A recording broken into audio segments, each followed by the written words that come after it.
Dūmu aizsaks, respektīvi, ir vienkārši pirmā lieta, ko klients izspļauj ārā, kas patiesībā nav īstais iebildums. Piemēram, jā, nu labi, es padomāšu, atsūtu piedāvājumu, padomāšu.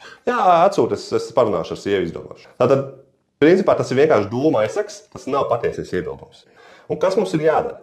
Kas mums ir jādara? Mums ir jātiek cauri tam dūma aizsakam, jā? Jātiek cauri un jātiek pie tā īstā iebilduma. Te vienkārši rodās tāda automātiska atbilde, ja, klientam, kad viņš vienkārši grib ātrāk tikt no jums vaļā, viņš vienkārši pirmais, kas ienāks, jā, nu labi, nu es padomāšu, atsūtu piedāvājumus, pastīšos, jā, paldies, jā.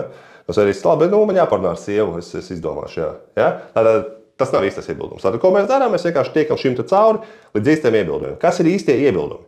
Nauda, laiks, bailes. Un arī šie te trīs iedalās gan loģistisks, gan baiļu. Tātad, piemēram, nauda, ja? Nauda var būt loģistisks dabas iebildums. Piemēram, cilvēks ir gatavs pirkt, viņš saka, jā, viss šis ir ideāli, izklausās labi, bet man rītā ienāk pārskaitījums, es tikai rītā varu veikt šo maksājumu. Ja? Tātad ir loģistisks naudas iebildums, respektīvi viņš šobrīd nevar samaksāt, jo viņam viņš gaida kaut kādu pārskaitījumu. Ja? Vai viņam, teiksim, nauda ir citā kontā, tur jāpārskaita uz citu, tas aizņem 3 dienas. Ja? Loģistisks iebildums. Baiļu iebildums, piemēram, naudas gadījumā būtu, kad viņam ir tie 500 000, bet viņam ir bail, viņš sēdēs nav pārliecināts, ka tas viņam strādās.